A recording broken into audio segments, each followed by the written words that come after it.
बड़ा सवाल है, चांद पर कैसे बसेगी इंसानों की बस्ती? चांद पर बसे शहर का नजारा कैसा दिखेगा? क्या चांद की जमीन पर भी धरती जैसी फसल लहराएगी?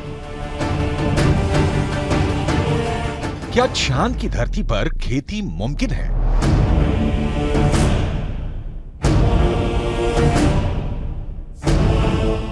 विज्ञान कहता है कि चांद पर अभी इंसानों के रहने लायक वातावरण नहीं है, लेकिन नासा का कहना है कि आने वाले वक्त में चंद्रमा की धरती को रहने लायक बनाया जा सकता है। लेकिन दावे के मुताबिक चांद पर बसने वाली बस्ती नहीं होगी सस्ती। अंतरिक्ष में चंद्रमा धरती का सबसे करीबी पड़ोसी पिंड है। पिछले 6 दशकों में इंसानों ने 100 से भी अधिक मून मिशन को अंजाम दिया है। सभी मिशन को कामयाबी नहीं मिली, लेकिन इन मिशन ने चांद को सबसे ज्यादा खोजा जाने वाला स्थान बना दिया और अब चंद्रमा पर जीवन की संभावनाओं की तलाश हो रही है।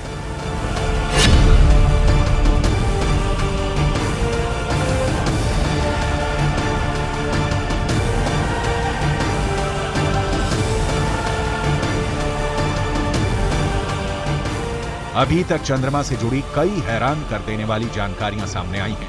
दावा किया जाता है कि चंद्रमा की मिट्टी में कई तरह के खनिज हैं। चांद की सतह पर पानी होने के भी सबूत मिल चुके हैं। वैज्ञानिकों का मानना है कि चांद पर जीवन के सबूत भी मिल सकते हैं। संभावना जताई जा रही है कि भविष्य में चंद्रमा पर मानव बस्ती बसाने का सपना पूरा हो सकता है, लेकिन यह काम इतना भी आसान नहीं है। चंद्रमा पर इंसान के कदम भले ही साल 1969 में पड़ गए हों,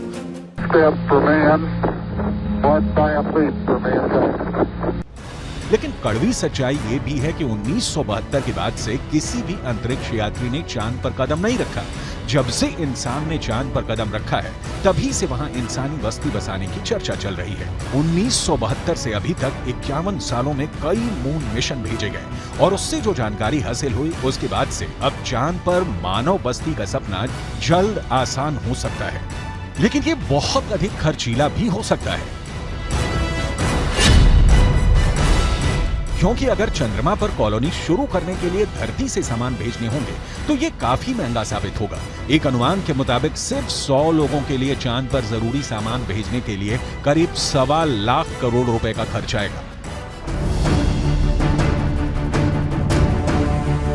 ऐसे में अगर चांद पर इंसान को रहने लायक बस्ती बसानी है तो सबसे पहले रोटी, कपड़ा और मकान जैसी बुनियादी जरूरतों को पूरा करना होगा, जिसमें सांस लेने के लिए हवा, पीने के लिए पानी, पेट भरने के लिए खाना, हवा के दबाव से लैस रहने लायक जगह और रोशनी के लिए बिजली जरूरी होगी।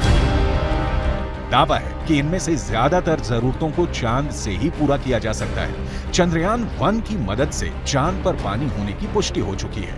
पानी की खोज के बाद इसरो अब चांद पर जमी बर्फ का विश्लेषण करने में जुटा है। चांद की सतह की बनावट को समझने में लगा है। नासा के मुताबिक चांद के दक्षिणी ध्रुव पर बर्फ है। बर्फ के साथ साथ वहां दूसरे प्राकृतिक संसाधन भी हो सकते हैं। साल 1998 में नासा ने मून मिशन के तहत ये बताया था कि दक्षिणी ध्रुव पर हाइड्रोजन है। नासा का दावा है कि अधिक मात्रा में हाइड्रोजन होने की वजह से वहां बर्फ होने की संभावना है। इसके अलावा चांद के दक्षिणी ध्रुव पर बड़े बड़े पहाड़ और कई गड्ढे हैं। ज्यादातर गड्ढे ऐसे हैं जहां अरबों साल से अंधेरा है। अमेरिका के नासा के मुताबिक गुप्त अंधेरे के बीच यहां बर्फ का जमाव हो सकता है। अंदाजा यह भी है कि चांद के दक्षिणी ध्रुव पर अरबों सालों से पानी बर्फ के रूप में जमा हो सकता है। अगर चंद्रयान 3 का लैंडर और रोवर चांद पर बर्फ की मौजूदगी की पुष्टि कर देते हैं तो वहां मानव बस्ती बसाने की संभावना और बढ़ जाएगी। हालांकि इससे पहले भी चंद्रमा की सतह पर पानी होने के संकेत मिले थे। चांद के छाया में रहने वाले हिस्से में पानी के होने के संकेत मिल चुके हैं। वैज्ञानिकों को चांद के उस हिस्से में पानी होने के साक्ष्य भी मिले हैं जहां सूर्य का सीधा प्रकाश पड़ता है। ऐसे में अगर चंद्रयान 3 चांद के दक्षिणी ध्रुव पर पर्याप्त बर्फ होने की पुष्टि कर देता है तो चांद की सतह पर मौजूद बर्फीले पानी से इंसानों की बस्ती और चंद्रमा पर अर्थव्यवस्था के लिए आधार को तैयार करने में मददगार साबित हो सकती है। आइए रसायन विज्ञान की भाषा में समझ लेते हैं कि ये कैसे मुमकिन हो सकता है। रसायन विज्ञान में बर्फीले पानी का रासायनिक सूत्र होता है H2O। पानी एक एक अणु में हाइड्रोजन और ऑक्सीजन 2:1 के अनुपात में मौजूद होता है, यानी पानी के एक अणु को हाइड्रोजन और ऑक्सीजन में तोड़ा जा सकता है। H2O equals H2 plus O2, यानी पानी की मौजूदगी में चांद पर सांस लेने के लिए ऑक्सीजन बनाना आसान है। वहीं पानी से हाइड्रोजन और ऑक्सीजन को अलग करके ईंधन के तौर पर इस्तेमाल कर सकेंगे। साथ ही साथ पानी से चांद पर बिजली भी तैयार की जा सकती है।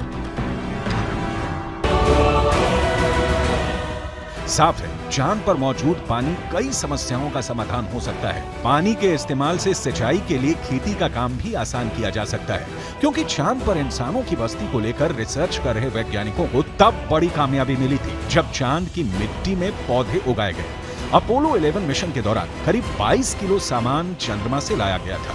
इसमें तकरीबन 50 चांद के चट्टानों के टुकड़े और चांद की मिट्टी शामिल थी। शोधकर्ताओं को इस बात का बिल्कुल भी अंदाजा नहीं था कि चांद की धूल भरी मिट्टी में कुछ उग भी सकता है या नहीं। उन्होंने इसे एक प्रयोग के तौर पर लिया कि अगर अगली पीढ़ी में कोई चांद पर जाता है तो वहां पर कुछ उगा सकता है। जो नतीजे सामने आए उसने वैज्ञानिकों को चौंका दिया।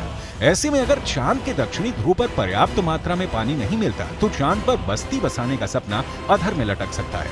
यानी चांद पर सस्ती बस्ती बसाने में चंद्रयान 3 बहुत बड़ा रोल निभाने वाला है, जिसकी शुरुआत चंद्रमा के दक्षिणी ध्रुव पर भारत के धमाकेदार दस्तक के साथ हो चुकी है।